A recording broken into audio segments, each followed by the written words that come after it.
Imaginemos por un momento que el sistema de salud moderno es como un algoritmo, digamos, un algoritmo informático de última generación.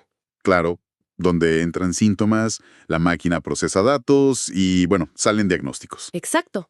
Suena completamente neutral. Cualquiera diría que es una estructura guiada puramente por la objetividad científica, o sea, donde la biología dicta las reglas y no hay espacio para nada más. Es la ilusión óptico perfecta. A ver, desde fuera, el panorama médico parece un entorno súper aséptico, ¿no? Totalmente libre de los prejuicios y las jerarquías del mundo exterior. Totalmente libre. Pero la realidad clínica, y esto es fascinante, cuenta una historia muy diferente. Absolutamente. Y ahí es donde la metáfora del algoritmo se vuelve, digamos, un poco oscura. Porque uno se pregunta, ¿qué pasa cuando descubrimos que ese código base está infectado, o sea, consciente o inconscientemente, con las mismas asimetrías y sesgos invisibles de la sociedad que lo programó? Así es. Es un planteamiento fuertísimo. Por eso nuestra inmersión profunda de hoy se mete de lleno en un documento increíble. Es de la investigadora y doctora Deborah Tager y se titula Construyendo una agenda de género en las políticas públicas de salud. Un texto fundamental, la verdad. El objetivo central de esta exploración es entender por qué la salud está lejísimos de ser un asunto de pura biología. Vamos a explorar cómo las diferencias sociales se transforman literalmente en inequidades médicas. Inequidades súper tangibles.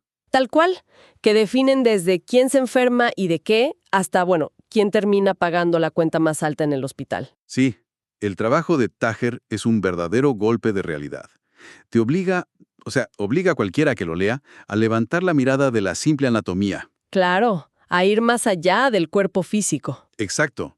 El documento aclara de inmediato que incluir una mirada de género no es solo separar los expedientes médicos entre machos y hembras biológicos. No es poner etiquetas de colores y ya. Para nada. Se trata de analizar las jerarquías sociales.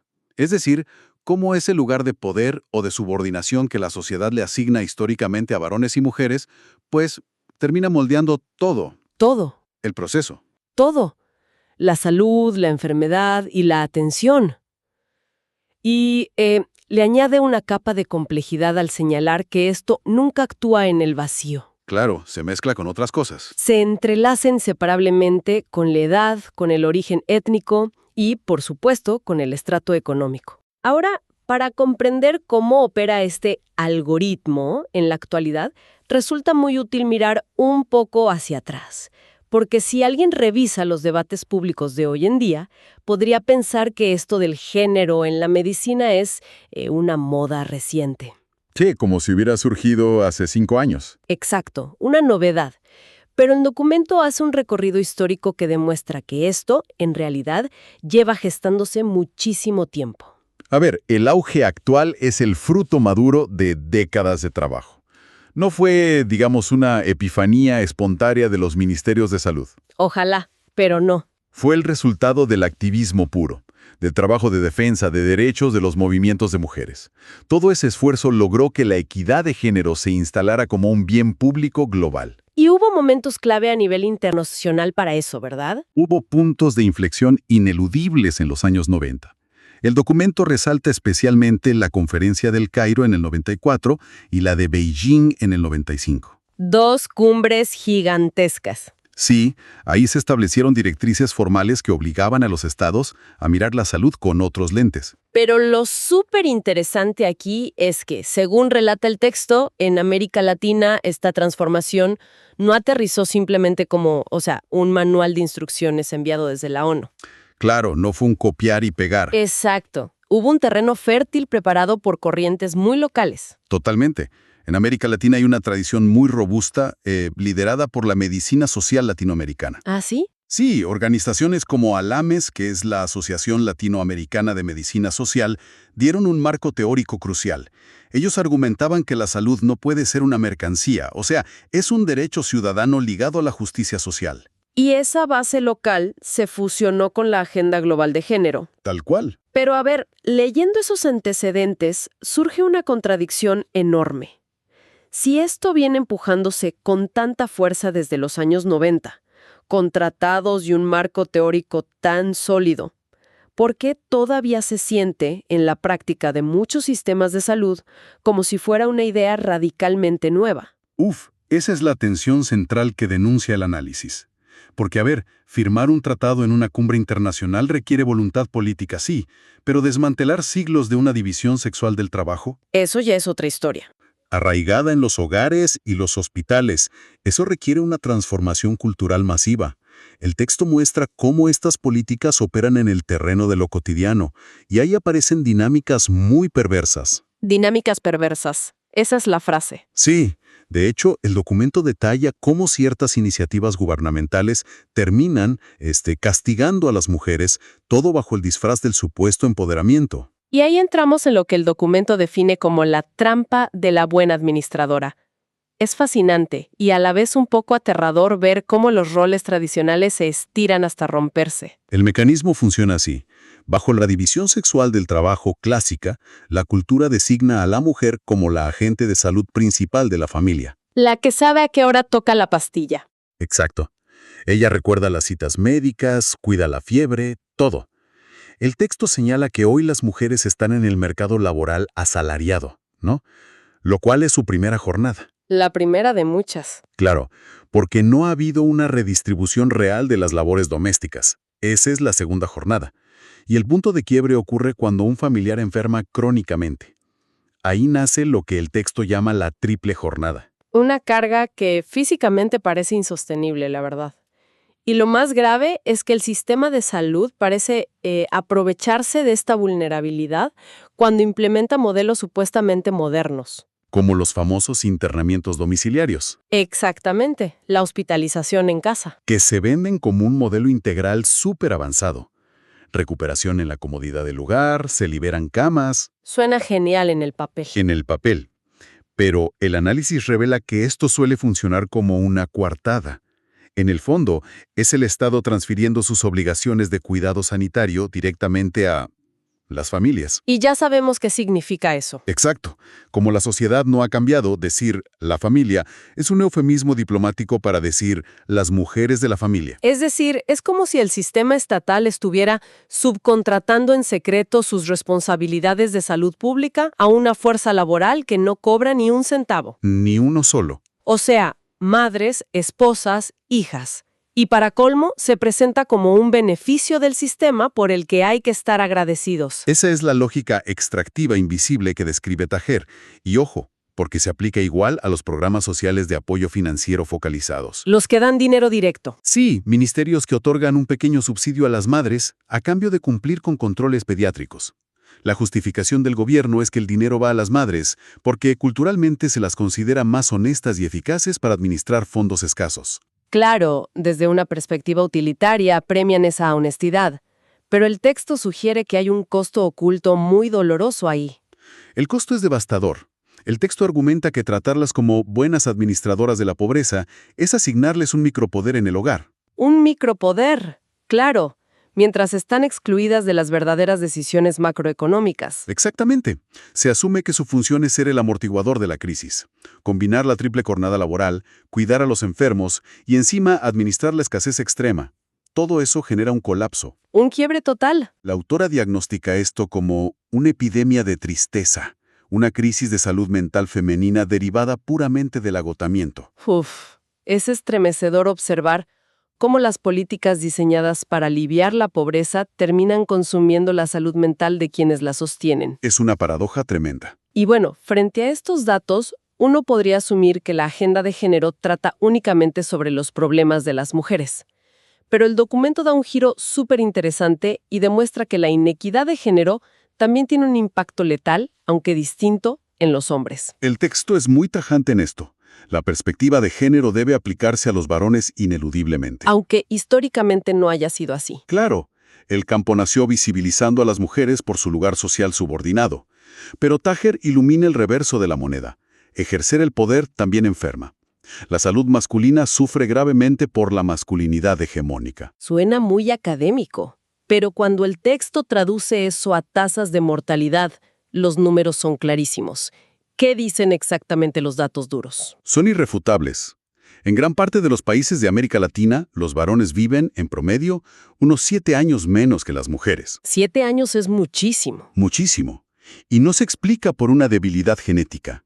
Al desglosar las causas, el documento revela que están atadas a la presión de cumplir con los mandatos de lo que significa ser hombre, y cambia según la edad. Hay un segmento que destaca por su crudeza en el texto, el de los 15 a los 24 años. En la juventud, la principal causa de mortalidad masculina no es biológica, son los accidentes de tránsito, los suicidios y la violencia. Claro, la resolución violenta de conflictos. Exacto.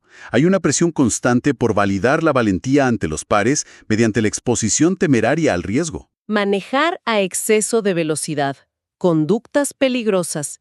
¿Y qué pasa cuando pasamos esa etapa? Digamos de los 35 a los 54 años.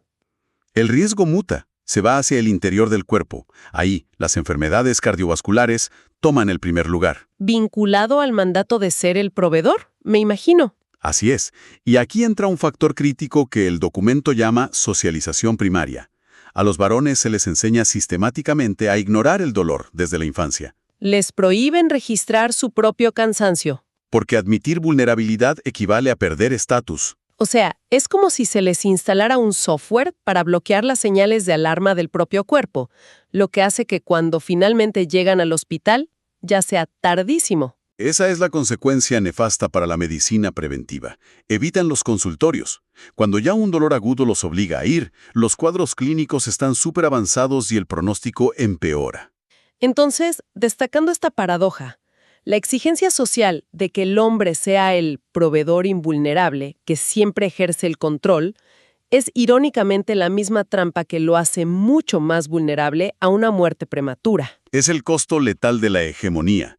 La sobrecarga de cuidado enferma a las mujeres y el aislamiento emocional, sumado a la ceguera ante la debilidad física, acorta la vida de los hombres.